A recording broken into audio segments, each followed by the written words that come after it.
Sindh government अस्पताल इब्राहिम हैदरी में सरकारी एम्बुलेंस खराब होकर खड़ी हो गई, जबकि अस्पताल में अब एक ही एम्बुलेंस मौजूद है जो मरीजों के लिए इस्तेमाल की जा रही है। ऐसे में लोगों को मुश्किलात का सामना है। इस हवाले से मज़ीद जानेंगे नुमाइंदा राबेल अशरफ से।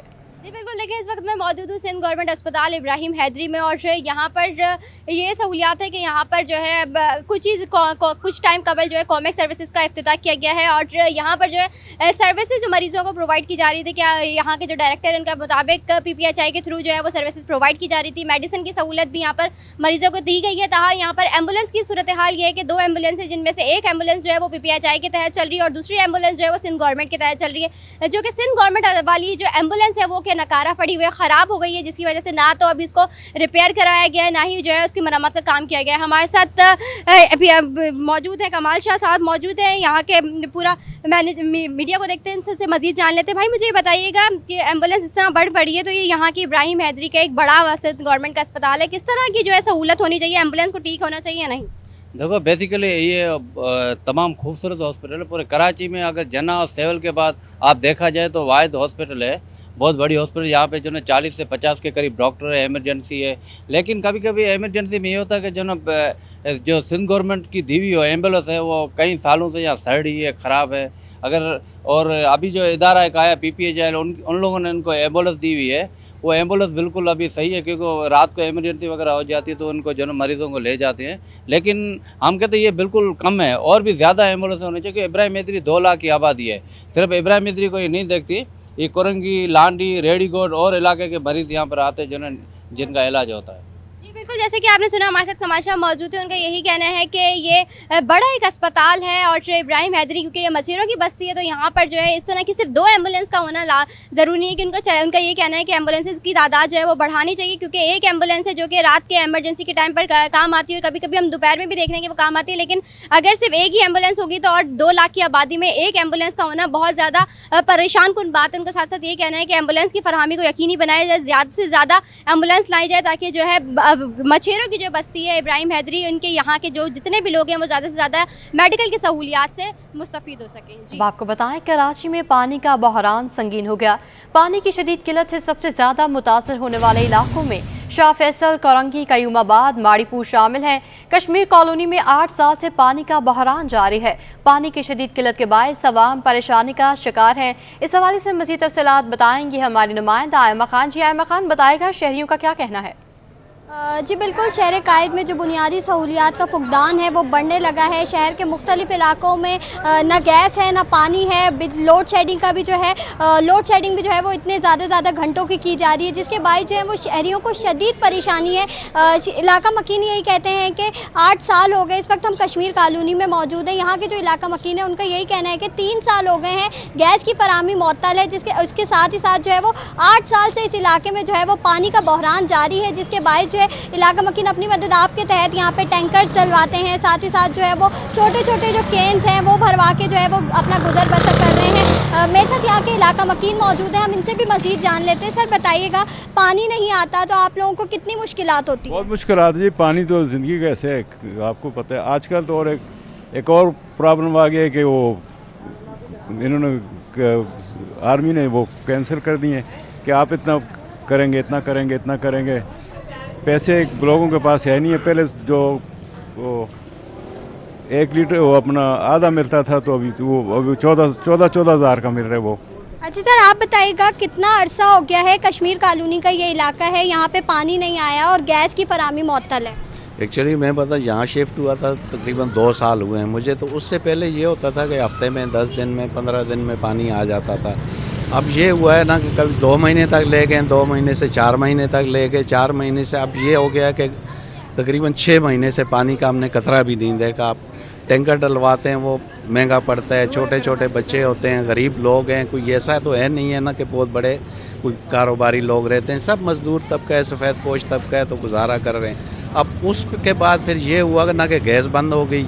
अब गैस के लिए पर्सनली तौर पे मैं ऑफिस में गया, एक के पास गया, उसने बोला जी मेरा काम नहीं है, दूसरे के पास, तीसरे के पास। अब एंड में ये हुआ ना कि उनके CEO जो है उनके पास मैं गया कि जी अगर हम गैस हमें नहीं मिल रही है तो ये आप बिल किस चीज़ के दे रहे हैं हमें? बोला जी गैस ये जो है ना आपके मीटर के दे रहे हैं। मैंने बोला जी मीटर के तो मैं पे कर चुका हूँ, मीटर तो मेरी प्रॉपर्टी है, इसके आप क्यों दे रहे हैं? अच्छा सर, आप हमें बताइएगा, पानी भी नहीं है इस इलाके में, गैस भी नहीं है, तो किस तरह से गुजारा करते हैं? छोटे छोटे बच्चे हैं, उनको स्कूल जाना होता है, तो पानी नहीं होता, आप लोग कैसे अपना गुजर बसर कर रहे हैं? भाई सबसे पहले बात तो पानी इधर है ही नहीं है, 15 साल हो गए पानी नहीं है, तो बच्चे स्कूल क्या जाएंगे? और टंकी डलवाते हैं, वो भी इतना महंगा पानी दे रहे हैं, पहले 500 की थी, अब 800 की कर दी। कारोबार है नहीं है, गरीब आदमी है, और ऊपर से गैस है वो तो बिल्कुल ही नहीं है। गैस भी 280 रुपये 90 रुपये किलो है, ठीक है, तो किस तरह गुजारा करेंगे, किस तरह नहीं? हम तो बड़े परेशान हैं। हमारी गली में तो लोग मकान छोड़ छोड़ के चले गए, ठीक है, अब जो है नौबत आ गई है कि हमें भी शायद छोड़ना पड़ जाए। जी बिल्कुल, मर्द हजरात के साथ हमारे साथ यहाँ की खवातीन भी मौजूद है, हम इनसे भी बात कर लेते हैं। बताइएगा, पानी नहीं आता तो किस तरह से घर में गुजारा करती हैं, खाना कैसे बनता है, ये सब चीज़ें किस तरह से पूरी कर रही हैं? बहुत मुश्किल है, गुजारा कर रहे हैं, मतलब बहुत तंग होते हैं, परेशान होते हैं, पैसे सब कुछ आता है, मेहनत मजदूरी वाले मर्द हैं, हम खुद भी कामों पे जाते हैं, मेहनत करते हैं, तब जाके गुजारा हो रहा है। गैस भी खरीदते हैं, पानी भी खरीदते हैं, बिजली के बिल भी महंगे हो गए हैं, बहुत मुश्किल है, बहुत हमारा गुजारा मुश्किल है। गैस अच्छा, आप हमें बताइएगा, गैस नहीं है तो आप जो है वो किस तरह से गुजारा कर रही हैं? पानी भी नहीं है तो वो आप लोग किस तरह से जो है यहाँ पे गुजारा कर रहे हैं? बहुत मुश्किल से ही कर रहे हैं, 15 साल से हो गए, पानी भी नहीं आ रहा, टैंकर डलवाते हैं वो भी महंगे पड़ रहे हैं, और गैस 3 साल हो गए नहीं आ रहा, और बिल बाकायदा भेज रहे हैं हम लोगों को। यहाँ तो बिल ही ना भेजें, बिल भी बाकायदा भेज दें कि बिल भी भरें, और वो भी भरना पड़ता है और गैस भी डलवाना पड़ता है। अच्छा ये बताइएगा, मर्द हजरात तो बाहर चले जाते हैं, और अगर कभी ऐसा हो कि घर में कोई मर्द नहीं है तो आप लोग, अगर गैस का सिलेंडर नहीं भरा हुआ या टैंकर नहीं डला हुआ, तो किन किन मुश्किलात का सामना होता है? फिर होटल से रोटी लानी पड़ती है, कितनी मजबूरी है, इतनी महंगी रोटी मिलती है, बच्चों तो खानी है, तो फिर यहाँ से गुजारा चल रहा है। अच्छा आप बताइएगा, हम देख रहे हैं छोटे छोटे बच्चे हैं, तो इनको स्कूल जाना होता है, तो किस तरह से गुजारा करते हैं फिर आप लोग? बड़ी मुश्किल गुजारा होता है, और हमारे बच्चे भी स्कूल ऐसे ही चले जाते हैं। जब गैस नहीं होगा, पानी नहीं होगा, तो बड़ी गरीबी में क्या इंसान करे। और ना 3-4 साल हो गए हमारा कोई गैस नहीं है, पानी नहीं है, बड़ी मुश्किल हालात गुजर रहे हैं, और गुर्बत आपको पता कितनी है, और बच्चों के पास नौकरियां नहीं है, दिहाड़ी डप्पे वाले हैं, दिहाड़ी मिलती है तो घर पे आता है, तो फिर बच्चों को खिलाना पड़ता है, और बड़ी मुश्किल गुजारा है। अच्छा आप हमें बताइएगा, कितना आपके जो हस्बैंड हैं वो कमा लेते हैं, और उसके अलावा जो है वो पानी और गैस के खर्चे में कितने पैसे लग जाते हैं आप लोगों के? मेरा मियाँ तो मिस्त्री है, तो कभी उसको दिहाड़ी मिलती है, कभी नहीं मिलती। आप जाके देख सकती हैं कि मेरा देश का जो अभी भी वो लकड़ियों पे पड़ा हुआ है, लकड़ियाँ भी कभी मिलती हैं, हमारे लिए कौन से इधर का बागात है, उधर से हम तोड़ तोड़ के लाएंगे तो जलाते रहेंगे, वो भी मिलती हैं तो जला लेते हैं, नहीं तो कैसे गुजारा करते हैं। ये तो आपको भी पता है, इतनी महंगाई है, इतना महंगा टैंकर दे रहे हैं, हफ्ते में 4-5 दफ़ा गैस सिलेंडर डलवाना पड़ता है। अच्छा ये बताइएगा, इतने वक्तों से आपके इलाके में जो है वो गैस का मसला है, पानी का मसला है, तो क्या आप लोगों ने कभी कोई कंप्लेन नहीं करी, कोई शिकायत दर्ज नहीं करी? हमने बहुत दफा कंप्लेन की, हमारे यहाँ के जितने काउंसिलर हैं हम उनके घरों तक गए, उन्होंने हमारी कोई बात नहीं सुनी। जब उन्होंने वोट लेने होते हैं तो आके बार बार दरवाजे खटखटाते हैं, हमें वोट दो, तो हम जैसे भी हम चले जाते हैं, लेकिन हमारे मसले तो हल नहीं वो करते। जी बिल्कुल, कश्मीर कॉलोनी के जो है वो हमारे साथ इलाका मकीन मौजूद थे, और आपने सुना इनका ये कहना था कि यहाँ पे 8 साल हो गए हैं वो पानी की फराहमी जो है वो मुअत्तल है, जबकि साथ ही साथ जो है वो इस इलाके में जो गैस का बहरान है वो भी जारी है। जी गैस का बहरान भी जारी है, शहरी पानी बहरान के बायस परेशान है। कराची में पानी का बहरान संगीन हो गया है, टैंकर से पानी भरवाने पर मजबूर हैं, अखराजात बढ़ गए हैं, आमदनियाँ बहुत कम हैं, शहरी बहुत ज़्यादा परेशान है। आयमा खान इस पर हमें अपडेट कर रही थी, बहुत शुक्रिया। उस्मानाबाद हसन लश्करी कश्ती मस्जिद और अतराफ के इलाकों में वाटर एंड सीवरेज कॉरपोरेशन के एक्सीएन और उनके कारिंदों ने आवाम को पानी की बूंद बूंद के लिए तरसा दिया। बुलंद इमारतों को नए गैर कानूनी कनेक्शन देने का भी इंकशाफ हुआ है। इस हवाले से मज़ीद जानेंगे जुनेद जावेद से। जी जुनेद बताइएगा। बिल्कुल, इस वक्त मैं मौजूद हूँ हसन लश्करी पर, जो कि जिन्ना धोबी घाट कहलाता है, और यहाँ पर बड़ी तादाद में आवाम इस वक्त सड़कों पर निकल आई और वजह यह है कि इनके घरों में पानी नहीं आ रहा। शदीद एहतजाज किया जा रहा है इलाकाई एक्सियन और यहाँ के जो इलाकाई ज़िम्मेदार हैं वाटर एंड सीवरेज बोर्ड के, उनके ख़िलाफ़। यहाँ पर आवाम का ये शिकवा है कि जो बड़े बड़े प्लाजा बन रहे हैं इस पूरे इलाके में, वहाँ पर फौरी तौर पर जो है वो पानी के कनेक्शंस दे दिए जाते हैं और रोज़ाना के बुनियाद पर वहाँ पर पानी आ भी रहा होता है। लेकिन इनके इलाके जो कि कदीमी आबादी है, यहाँ पर ये सालों से रह रहे हैं, इनके घरों में जो है वो पानी नहीं आ रहा होता। कुछ यहाँ लोग हमारे साथ मौजूद हैं, हम इनसे बात करते हैं। हमें कौन जिम्मेदार है, कौन लोग हैं जो पानी आप लोगों का बेच रहे हैं? यहाँ पर कामी उस्मानी का नाम लिया जा रहा है और काशान का नाम लिया जा रहा है। यहाँ पर बड़े बड़े प्लाजा करीबी बने हैं, ये हमारी लाइनें वहाँ पर बेची गई हैं। ये हम बहुत पुराने यहाँ के रिहायशगार हैं, यहाँ पर अपना बच्चों का गुजारा कैसी बड़ी मुश्किल से करें हम लोग। पानी कोई इर्द गिर्द भी नहीं आ रहा जो हम भर के और अपना गुजारा करें, और अगर आ रहा है हफ्ते में एक बार तो इतना गंदा पानी दे रहे हैं। ये कामी उस्मानी भाई से हमारी रिक्वेस्ट है और ये काशान भाई से कि आप ऐसा क्यों कर रहे हैं। हम बहुत पुराने यहाँ के रहने वाले हैं, हम लोग क्या करें, कहाँ जाएँ, कोई आप हमारी मदद करें। मेरा अच्छा, आप बताएं कि यहाँ पर पानी जो पीने का है वो आप लोग कहाँ से? ऐसा आता है बिल्कुल, हम बाजार से खरीदने पे मजबूर हैं। हमारे घर के अंदर बीमार अम्मा है, हम उनको भी नहीं निला सकते, वो बीमार है, बिल्कुल भी बिस्तर से लेटी हुई हैं। हम बाजार से खरीदे, कहाँ से लाएं हम इतना पानी? अच्छा अम्मा, ये बताइएगा कि आप लोग पानी का बिल वगैरह भरते हैं? जी, बिल का भरते, बिल का भी भरे जाते, सबके भरे जाते। जी बिल्कुल, बड़ी गंभीर सूरत हाल है। यहाँ पर इलाके के ज़िम्मेदार जो कि पाकिस्तान पीपल्स पार्टी के इलाके के यूसी के ज़िम्मेदार भी, हम इनसे भी बात करते हैं। भाई आप लोग तो सियासी लोग हैं, आप लोगों ने मेयर भी अब तो जियाला है, तो जियाले मेयर होने का कोई फ़ायदा आवाम को तो होना चाहिए। आप ये कह रहे हो कि आप लोग कुछ कर नहीं पा रहे हो, तो भाईजान राइटिंग में मैंने मेयर कराची को लिख के दिया है कि भाई काशान और कामिल उस्मानी लाखों रुपया, 10-10, 20 लाख नहीं, 25-25, 50-50 लाख रुपया लेके गार्डन वेस्ट के पूरे हाईराइज अनऑथराइज्ड बिल्डिंग जो बने हुए हैं उनको पानी दे रहे हैं। ये मुकामी आबादी एक बरसों से यहाँ रह रहे हैं, ये पानी से महरूम है। जी बिल्कुल, इसके बावजूद भी कोई सुनने को तैयार नहीं है। यहाँ पर जो दो नाम वाजे आ रहे हैं वो काशान का आ रहा है और एक कामिल उस्मानी का नाम वाजे आ रहा है, जिसकी आवाम जिनसे बेजार हैं, और वो लोग जो है यहाँ पर धड़ल्ले से मुबैना तौर पर जो है वो रिश्वत ले रहे हैं और यहाँ पर लोगों को कनेक्शन फ़रोख्त कर रहे हैं। जी, शहरियों के लिए अपना घर बनाना भी मुश्किल हो गया। कराची में सीमेंट की बोरी 30 रुपये महंगी होकर 1180 रुपये की हो गई है। दुकानदारों ने कीमत में इजाफे की वजह पेट्रोल और दीगर अखराजात में इजाफे को करार दे दिया है। इस हवाले से मज़ीद तफसीलात जानेंगे काविश मेमन से। जी काविश, बताइएगा। हाँ बिल्कुल, देखें तामीराती शोबे में इस्तेमाल होने वाला सबसे अहम मटीरियल जो है वो सीमेंट है। एक बार फिर सीमेंट की कीमत में फ़ी बोरी जो है वो 30 रुपये तक का इजाफा हुआ है। मेरे साथ दुकानदार मौजूद हैं, उनसे जानते हैं। बताइएगा, 30 रुपये एक बार फिर बढ़ गए, क्या वजूहत है? 5 साल मुझे यहाँ पे शॉप चलाते हुए हुआ, तो जिस वक्त मैं आया था नया तो तकरीबन 650-700 रुपये की गालबन बोरी थी, और इन 3-4 सालों में बहुत ज़्यादा स्पीड हो गई सीमेंट की, और अब ये 1210 रुपये तक तकरीबन क्रॉस कर रही है।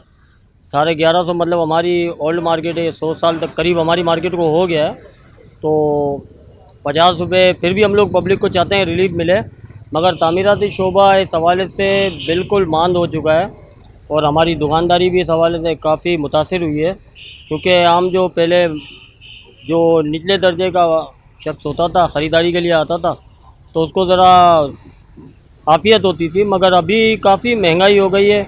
तो उस हवाले से आप ख़ुद ने भी मार्केट का सर्वे किया होगा, और सीमेंट तो मतलब पढ़ लग चुके हैं उसको कि 1150, 1170, 1210 रुपये तक यहाँ पे जो अच्छी क्वालिटी की सीमेंट होती है बिकती है, और जो सबसे लोअर क्वालिटी भी है वो भी तकरीबन 1100, 1110, 1120 रुपये पे आ चुकी है। तो इस हवाले से कारोबारी हज़रात बहुत मुतासिर हैं। हालिया इजाफे की तो सबसे बड़ी वजह यही है कि हमारे डॉलर की जो सबसे बड़ा मामला है वो है, डॉलर नीचे तो आ गया मगर उसके अलावा रेट कभी नीचे नहीं आया ना हज़रत।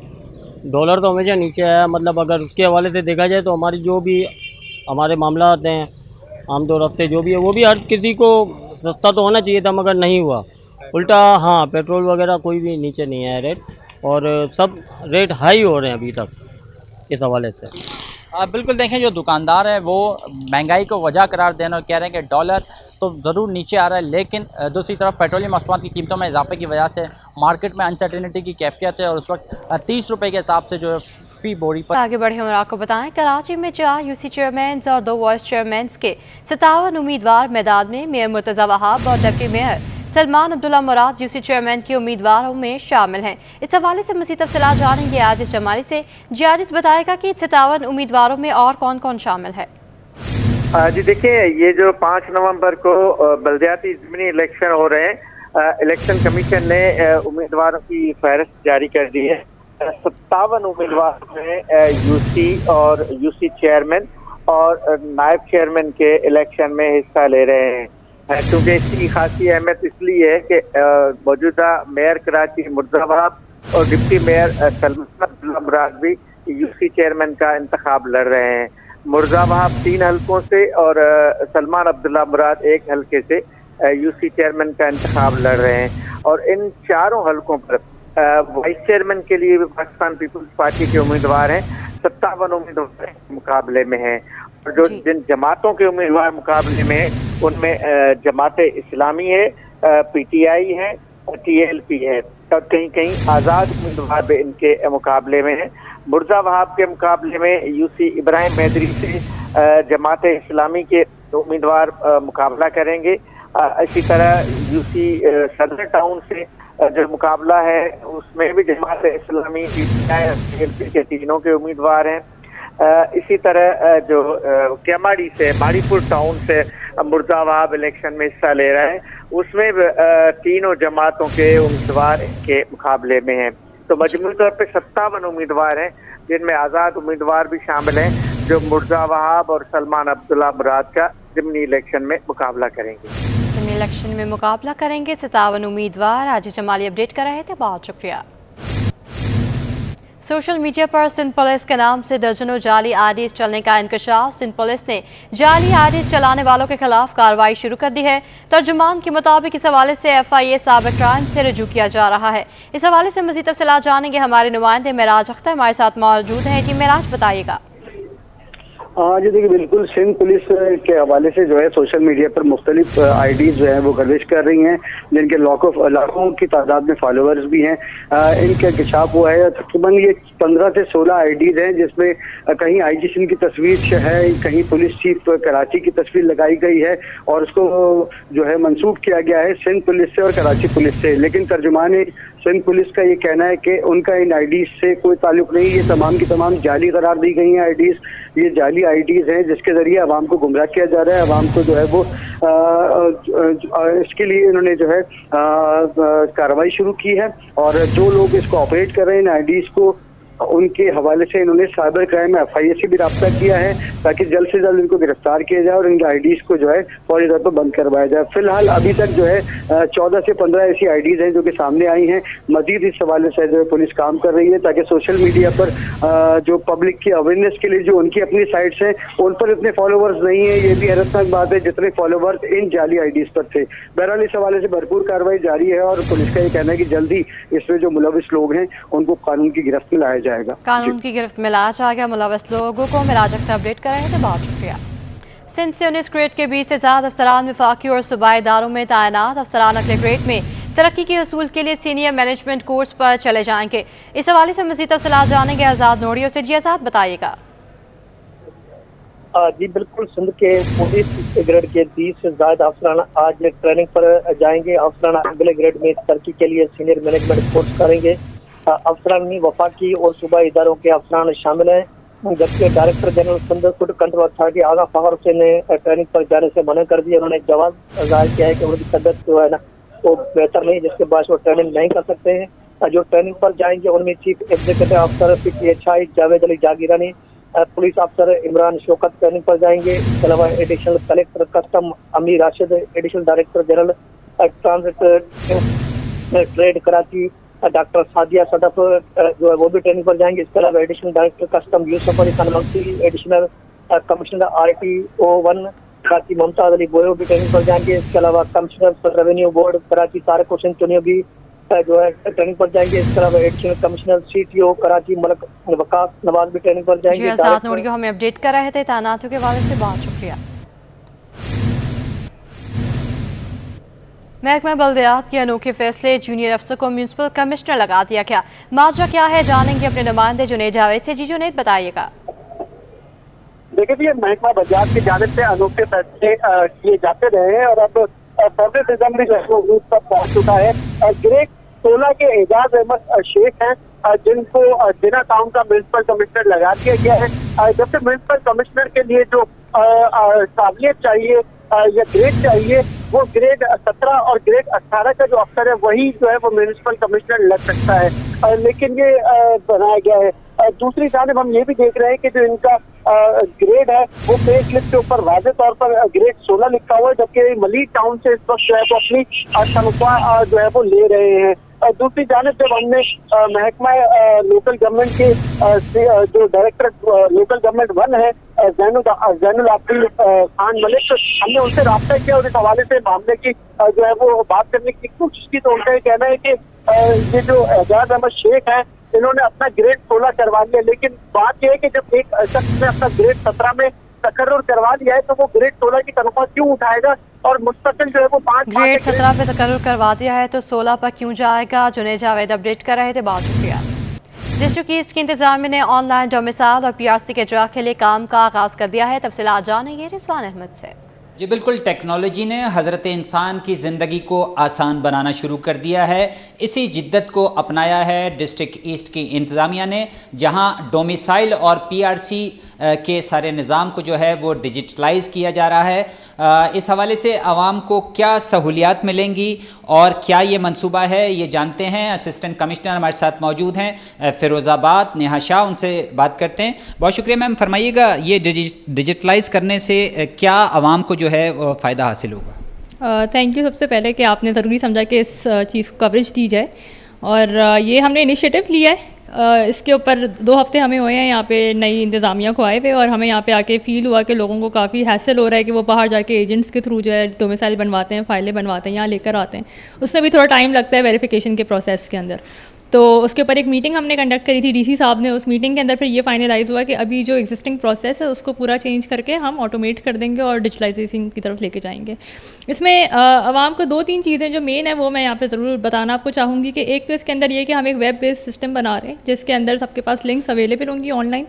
लोग अपने घर बैठे, जो डिस्ट्रिक्ट ईस्ट के जो लोग हैं, रेजिडेंट्स हैं, वो घर बैठे जो है अब उस लिंक के ऊपर अप्लाई कर सकते हैं। उनकी पूरी इन्फॉर्मेशन हमारे पास आ जाएगी। उसके बाद जो है उन्हें सिर्फ एक दफ़ा हमारे ऑफिस विजिट करना पड़ेगा जिसके अंदर उनका बायोमेट्रिक होगा और उनकी एक कैमरे से हमारी पिक्चर खींचेगी जो यहीं पर अब होगी। जो लोगों को पहले तस्वीरें लानी पड़ती थी वो भी अब ला रही है। बिल्कुल, कहा यह जा रहा है कि नेहा शाह जो कि हाल ही में तैनात हुई हैं असिस्टेंट कमिश्नर फ़िरोज़ाबाद, उनकी जानिब से ये तजवीज़ पेश की गई थी जिसको सराहा गया है डिस्ट्रिक्ट ईस्ट की इंतज़ामिया की जानिब से, ख़ास तौर पर डिप्टी कमिश्नर्स की जानिब से, और उनकी जानिब से मुकम्मल तौर पर जो है इस सारे मंसूबे को जो है वो जल्द से जल्द लॉन्च करने की हिदायत जारी कर दी गई हैं जिस पर काम जारी है। जी, मुसाफिर ट्रेनें आज भी ताख़ीर का शिकार हैं। कौन सी ट्रेन कितनी लेट है जानेंगे आदिया नाथ से। जी आदिया बताइएगा। देखिए, कराची से पेशावर जाने वाली फाइबर मिल जो तकरीबन 3 घंटे 17 मिनट की ताख़ीर से वहाँ पहुँचेगी, जबकि ग्रीन लाइन तकरीबन 1 घंटा 20 मिनट और डाउन फ्लाइट की जो है वो 40 मिनट की ताख़ीर से यहाँ पर आ रही है। तेज़गाम 1 घंटा 58 मिनट लेट यहाँ पहुँचेगी, जबकि यहाँ से जाने वाली जो है वो पंजाब तकरीबन 2 घंटे 2 मिनट की ताख़ीर से पहुँचेगी। अलाहाबाद एक्सप्रेस आज यहाँ पर 2 घंटे 15 मिनट की ताख़ीर से पहुँची है। इसी तरह हज़ारा एक्सप्रेस तकरीबन 3 घंटे 17 मिनट की ताख़ीर का शिकार है। कराची एक्सप्रेस 2.25 घंटे, जबकि बहाउद्दीन ज़फ़िया 4 घंटे की ताख़ीर से पहुँच रही है। शालीमार एक्सप्रेस के हवाले से अगर अपडेट करें तो अब तक 3 घंटे से ज़्यादा की ताख़ीर का शिकार हो चुकी है। फास्ट बिजनेस एक्सप्रेस तकरीबन 2 घंटे 4 मिनट, फरीद एक्सप्रेस 2 घंटे, कराकरम एक्सप्रेस भी 4 घंटे से ज़्यादा की ताख़ीर का शिकार है। कराकरम भी 4 घंटे ताख़ीर का शिकार है। आदिया नाज, बहुत शुक्रिया। सदर FPCCI के एडवाइज़र बराए FBR खुर्रम एजाज का कहना है कि क्रैकडाउन से डॉलर की स्मगलिंग भी रुक जाएगी। मज़ीद जानेंगे अशरफ खान से। हुकूमत क्रैकडाउन भी कर रही है, साथ ही स्मगलिंग के खात्मे के लिए बड़े इकदाम उठाएं, उसके क्या फ़ायदे होंगे। यहाँ पे FPCCI के जो सदर हैं, उनके जो एडवाइज़र हैं जो FBR के, वो जानते हैं। खुर्रम एजाज हमारे साथ मौजूद हैं। क्या देख रहे हैं सर, क्या फ़ायदा होगा मईशत को, कितना नुकसान हो रहा था स्मगलिंग से? देखिए, सबसे पहले तो ये कि हम यही कहेंगे कि ये फ़ैसला देर आया दुरुस्त आया। अगर ये फ़ैसला बहुत पहले हो जाता तो जो डॉलर की इस वक्त जो पोजीशन थी जो रही है वो ना होती, क्योंकि स्मगलिंग का जो स्मगलिंग होती है या जिसको ट्रांजिट ट्रेड के थ्रू जो आता है, जो बेसिकली उसकी इंटेंशन ये होती है कि वो पाकिस्तान में वापस आए, तो उससे ये जो करोड़ों डॉलर बाहर जा रहे थे, तो सबसे ज़्यादा तो फ़ायदा ये हुआ है कि अब वो लीगल चैनल से जाएंगे और उनके ऊपर कोई चेक एंड बैलेंस होगा। इसके साथ साथ जो हमारी एक्सपोर्ट मुतासिर हो रही थी और हमारी जो लोकल इंडस्ट्री है वो शदीद मुतासिर हो रही थी। और इसमें आप देखें ना कि वो आइटम जो कि वहाँ पे उनकी कंजम्पशन है ही नहीं अफ़गानिस्तान में, अगर वो इंपोर्ट हो रहे हैं यहाँ पे और वो वहाँ पे जो है वो उनकी कोई कंजम्पशन, जैसे टायर की हमने हमेशा बात करते हैं, सबको पता है कि टायर है, इलेक्ट्रॉनिक्स है, अब इतनी इलेक्ट्रॉनिक्स का सामान कहाँ यूज़ होना है, तो यहाँ की लोकल इंडस्ट्री हर्ट हो रही थी। तो एक तरफ तो पाकिस्तान के वो जो बैकडोर चैनल से या कहेंगे कि इलीगल तरीके से जो पैसा जाता था उस पर कंट्रोल होगा, आपकी डॉक्यूमेंटेशन होगी और आपका इंडस्ट्री को सर्वाइवल मिलेगा, और सबसे ज़्यादा है कि जो रेवेन्यू लॉस हो रहा था पाकिस्तान में वो जो है वो बहुत कम हो जाएगा। अब जो आइटम जिसको आप लग्जरी भी कहते हैं, तो कम से कम एक कंटेनर पे 15 से 20 लाख रुपए का आपकी ड्यूटी टैक्सेस तो होते हैं, और वो फिर दूसरे ज़राए से आए, तो अगर आप कैलकुलेट कर लें, अगर एक लेट सपोज़ 15 लाख भी ले लें एक कंटेनर पे और हज़ारों कंटेनर निकाल लें, तो वो फिर उससे अंदाज़ा होता है कि बिलियंस का जो है पाकिस्तान को लॉस हुआ है। और फिर वही बात कि फ़ॉरेन एक्सचेंज तो गई है, तो एक तो आप लीगल चैनल से आपकी जो इंटरनेशनल ट्रेड है वो मुतासिर हुई, दूसरे आपका जो रेवेन्यू है वो मुतासिर हुआ। जी, जैसे कि आपने सुना, अहम फैसला करार दिया है यहाँ पे जो FPCCI के जो FBR के जो एडवाइज़र हैं, उन्होंने कहा है कि हुकूमत जो फैसले ले रही है जो स्मगलिंग को रोकने के लिए अहम फैसले, साथ ही कहा है कि स्मगलिंग से मईशत को अरबों रुपए का नुकसान पहुँच रहा था, साथ ही कौमी ख़जाने को भी नुकसान पहुँच रहा था, वो नहीं होगा। जी, कराची कैंट स्टेशन का रिजर्वेशन सिस्टम मुश्किलात से दो चार है और अमले की तादाद भी कम है। इस हवाले से मज़ीद जानेंगे आदिया नाज से। जी आदिया, बताइएगा। बिल्कुल, कराची कैंट स्टेशन के रिजर्वेशन ऑफिस का ये मामला है और यहाँ पर जो रिजर्वेशन अमला है उसकी तादाद इंतहाई कम रह गई है। और हमारे ज़राए हमें ये बताते हैं कि इस वक्त जहाँ मैं मौजूद हूँ ये है इकॉनमी का काउंटर, जहाँ तकरीबन 11 काउंटर्स होते हैं। मैं कैमरामैन साजिद से कहूँगी ज़रा आपको ये मनाज़र दिखाएँ, आप देख सकते हैं 6, 7, 8, 9, 10, और अगर उस तरफ हम जाएं तो पूरा गिनते हुए आप देखिएगा तकरीबन 11 काउंटर्स जो हैं वो इकॉनमी में हैं। इसी तरीके से 5 काउंटर्स जो हैं वो अपर क्लास में हैं, और ये सारा काउंटर्स जितने भी हैं आपको साइड पे खाली नज़र आएंगे। उस साइड पे सिर्फ एक शख्स जो है वो बुकिंग में मसरूफ़ है, जबकि यहाँ पर भी आप देखेंगे तो सिर्फ 3 अफराद आपको बुकिंग में जो है वो नज़र आएंगे। रिजर्वेशन ऑफिस की सूरत हाल इस तरह से कि इकॉनमी क्लास में जहाँ पर 11 काउंटर्स हैं वहाँ पर सिर्फ 3 अफराद जो है वो इस वक्त बुकिंग कर रहे हैं, जिसकी वजह से आप देख सकते हैं कि काउंटर्स पर शहरियों की तादाद जो है वो बढ़ती चली जा रही है, रश होता चला जा रहा है। इनमें ख़वातीन भी मौजूद होती हैं, इनमें सीनियर सिटीजन्स भी होते हैं, क्योंकि लॉ के मुताबिक ख़वातीन की लाइन जो होती है वो बिल्कुल अलग होती है और इसी तरह सीनियर सिटीजन्स की लाइन जो होती हैं वो भी अलग होती हैं। मगर सूरत हाल यहाँ पर कुछ इस तरह से है कि सीनियर सिटीजन्स भी उसी लाइन में लगे हुए हैं, ख़वातीन भी उसी लाइन में लगी हैं, क्योंकि अमला ही नहीं है बुकिंग करने वाला। जबकि हमारे ज़राए हमें ये बताते हैं कि यहाँ पर अमला मौजूद है, यहाँ पर बहुत सारे ऐसे लोग हैं जिनको टंडो आदम से भर्ती किया गया, कुछ को हैदराबाद से भर्ती किया गया, कुछ को कोटरी से भर्ती किया गया। तो और फिर ये होता है कि अफसरान अपनी मर्ज़ी से उनके साथ मिली भगत के साथ उन लोगों को जो है वो उनकी मर्ज़ी के इलाकों में भेज रहे हैं, जबकि उनको सैलरी यहाँ से मिल रही है। कराची कैंट स्टेशन से सैलरी लेने वाले लोग कोटरी में काम कर रहे हैं, टंडो आदम में काम कर रहे हैं, माथेलो में काम कर रहे हैं, इसके अलावा जो है हैदराबाद में काम कर रहे हैं। जबकि उनका बनता ये है कि अगर वो हायरिंग उनकी कराची से है तो उनको कराची में करना चाहिए। बहरहाल इस हवाले से हमारी DCO साहिबा से बात हुई है और DCO साहिबा जो हैं वो ये कहती हैं कि जल्द हम वफाकी हुकूमत तक अपने मसाइल को पहुँचाएँगे। और ये डेफिनेटली कराची कैंट स्टेशन पर मौजूद जो कम अमला है उनकी बहादुरी है कि भाई वो किसी हद तक इसको मैनेज कर रहे हैं, और आइंदा आने वाले दिनों में अमला हायर होता है या नहीं, अफसरान ये बताने से कासिर। शहर कायद में हब्स और गर्मी की शिद्दत बरकरार है, पारा 38 डिग्री तक जाने का इम्कान है। मौसम का मज़ीद अहवाल बताएंगी आयशा आफरीन। जी, कराची में आज मौसम सुबह से जुज़वी तौर पर अबरालूद है, जबकि कभी धूप और कभी छाँव का सिलसिला जारी है। महकमा मौसमियात की जानिब से कहा गया है कि आज ज़्यादा से ज़्यादा दर्जा हरारत जो है वो 33 से 35 डिग्री सेंटीग्रेड तक जा सकता है, जबकि कम से कम दर्जा हरारत 28 डिग्री सेंटीग्रेड ये रिकॉर्ड किया गया है। जबकि महकमा मौसमियात की जानिब से ये भी बताया गया है कि जो महसूस किया जाने वाला दर्जा हरारत कराची में वो 37 से 38 डिग्री सेंटीग्रेड तक हो सकता है। महकमा मौसमियात की जानिब से ये भी कहा गया कि हवा में नमी का तनासुब करीब 78% है, जबकि जो हवाओं की रफ्तार है वो तकरीबन 20 से 30 किलोमीटर फ़ी घंटा बताई गई है। और गर्मी में शिद्दत की वजह से कराची में लोग छाँव की तलाश में हैं और ज़्यादा से ज़्यादा पानी और मशरूबात का इस्तेमाल भी कर रहे हैं, क्योंकि हब्स और गर्मी की शिद्दत आज भी कई दिनों की तरह बरकरार है। जी, दुनिया भर की तरह कराची में भी क्रिकेट फीवर अरूज पर है। दुकानदार ग्रीन शर्ट्स की फ़रोख्त में इजाफे पर खुश हैं।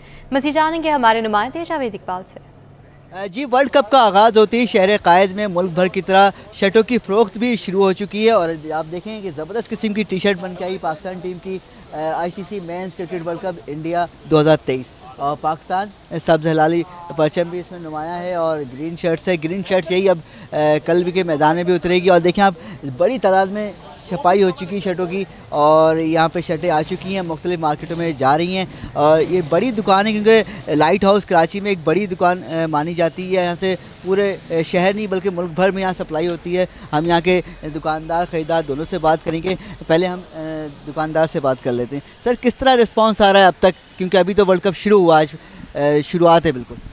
नहीं, अच्छा रिस्पॉन्स आ रहा है और वर्ल्ड कप 4 साल के बाद इवेंट आता है। पाकिस्तान इंडिया के मैच में ये कि चलो तेज़ी जो 3 गुना ज़्यादा हो जाती है, माल मार्केटों में शार्ट हो जाता है, शर्टें जो है बिल्कुल ख़त्म हो जाती हैं और हमारे पास दूसरी टीमों की भी शर्टें हैं, तो ऑस्ट्रेलिया, न्यूजीलैंड, इंग्लैंड, इंडिया, सारी टीमों की हमारे पास टी शर्टें हैं। क्वांटिटी जो है काफ़ी ज़्यादा है। पाकिस्तान इंडिया के मैच में जितनी शर्ट होती है सारी सेल आउट हो जाती है।